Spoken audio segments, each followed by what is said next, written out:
Bem, ouvintes da Rádio Baruch FM, do portal Baruch Comunicações, TV Baruch.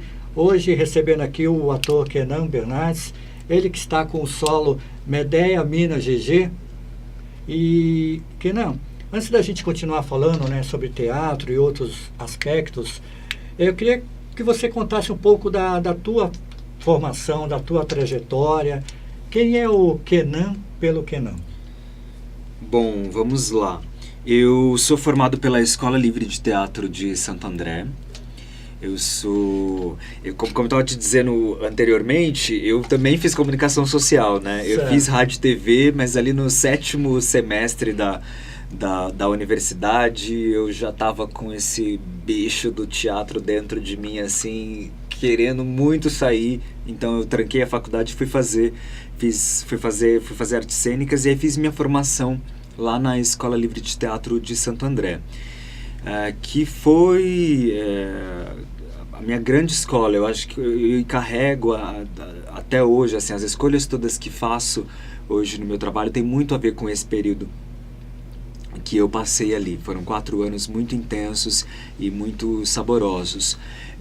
Eu tive uma companhia de teatro chamada Cia Levante, formada com amigos ali de turma, né? A gente logo assim, no primeiro ano se encontrou, se apaixonou um pelo outro, pelo trabalho do outro, e começamos a trabalhar. Desenvolvemos 4 espetáculos durante ainda o período de formação. A gente sai da escola livre já com uma companhia com 4 espetáculos.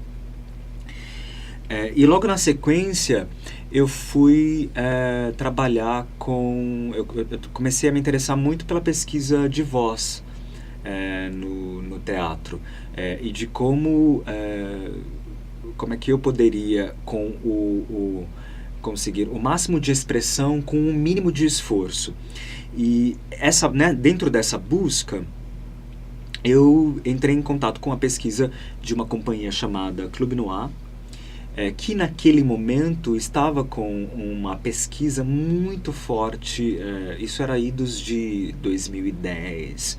Estava com uma pesquisa muito central na questão da voz e na imobilidade de movimento absoluta, né? Então os espetáculos eles eram assim bastante impactantes e chamaram a atenção naquele momento porque os atores ficavam absolutamente parados no espaço, e toda a ação dramática, toda a ação da narrativa era dada apenas na voz. E isso fez você se relembrar do rádio, dos seus tempos? Eu acho que, de certa forma, a questão da voz, e eu voltando aqui, eu aqui nesse estúdio hoje, me deu assim uma luz, né, de como a questão da voz sempre foi algo muito presente no meu trabalho, nos meus estudos, nos meus interesses, na verdade.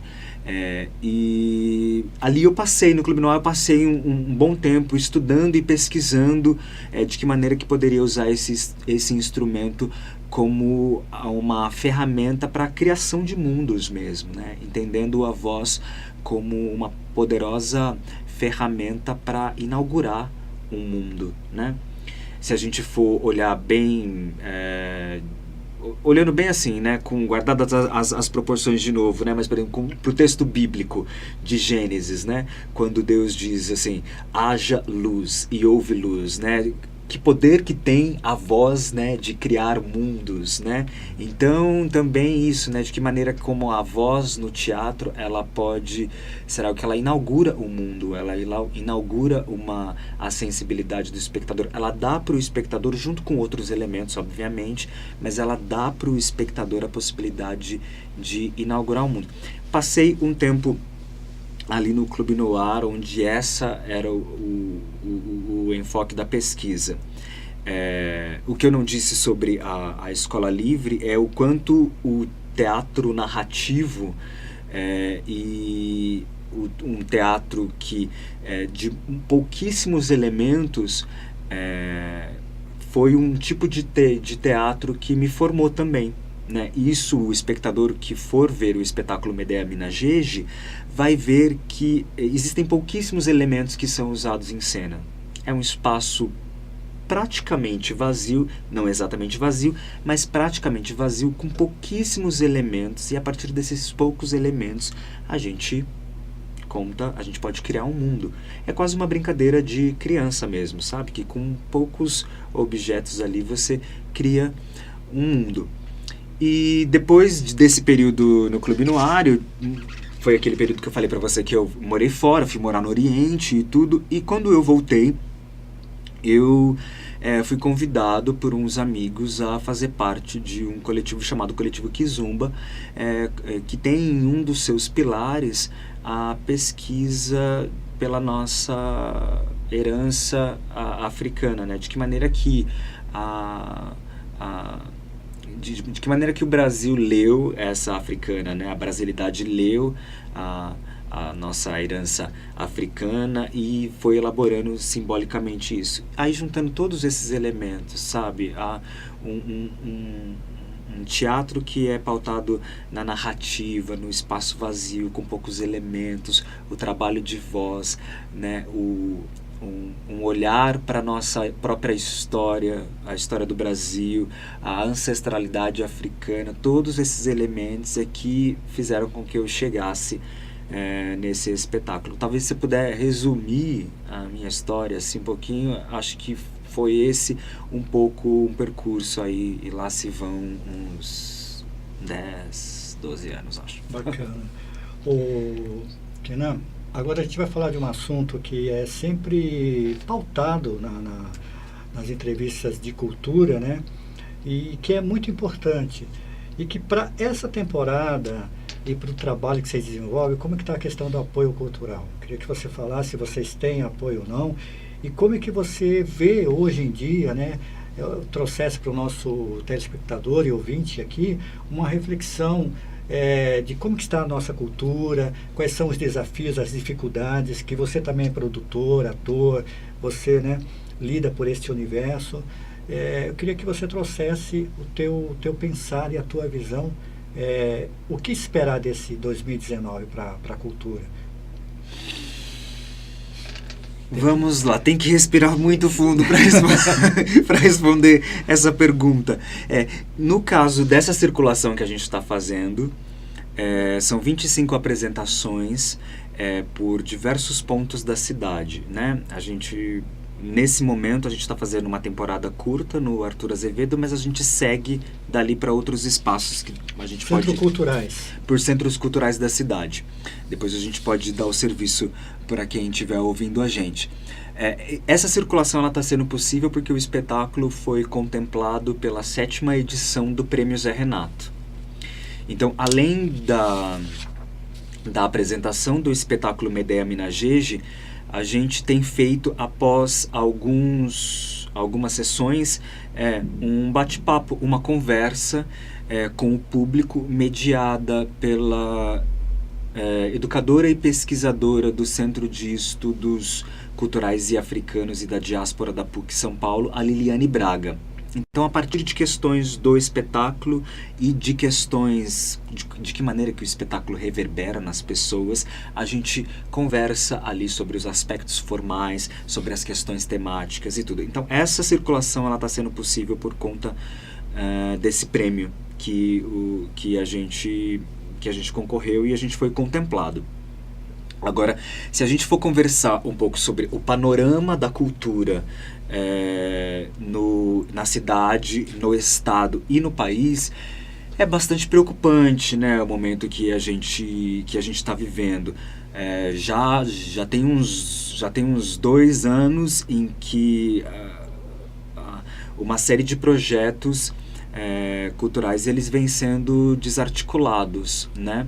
E porque os governantes não têm entendido a cultura como um instrumento absolutamente fundamental para a formação do povo, ou entendem, na verdade, eu duvido que eles não entendam, ou eles entendem muito bem e sabem o poder que isso tem, e justamente porque sabem o poder que isso tem, é que as verbas elas vêm sendo cortadas, os projetos vêm sendo extinguidos. O próprio Ministério da Cultura agora ele virou um adendo, né, do Ministério da Educação, virou ali uma salinha, uma secretaria, né, um puxadinho, né, do Ministério da Educação.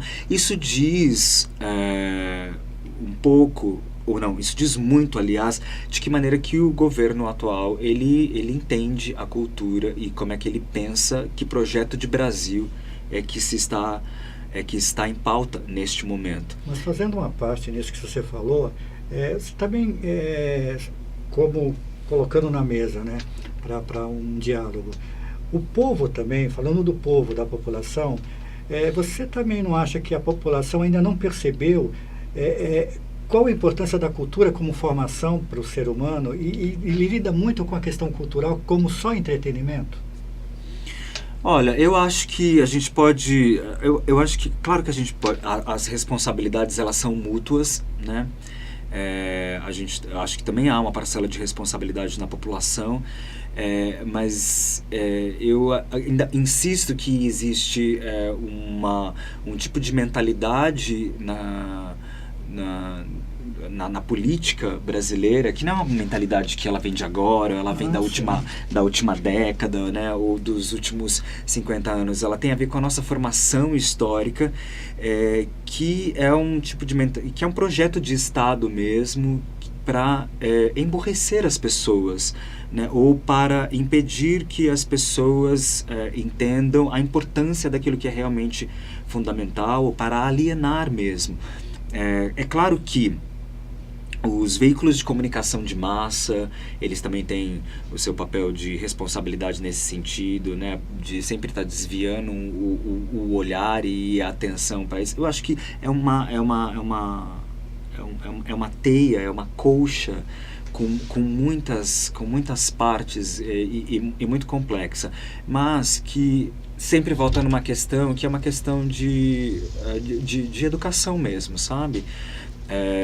A gente pode dizer que existe uma responsabilidade da população? Sim, existe uma responsabilidade da população também por não entender a importância da cultura e se a população não entende, ela não vai exigir dos governantes ou não vai eleger aqueles governantes que possam privilegiar esse setor, né? Mas, ao mesmo tempo, essa mesma população não faz isso porque lá na sua formação também isso não lhe foi garantido, né? A gente não tem um Estado fortalecido que garanta à população uma formação humana, humanista, para entender a importância mesmo, né? Então, é tão importante quanto o pão.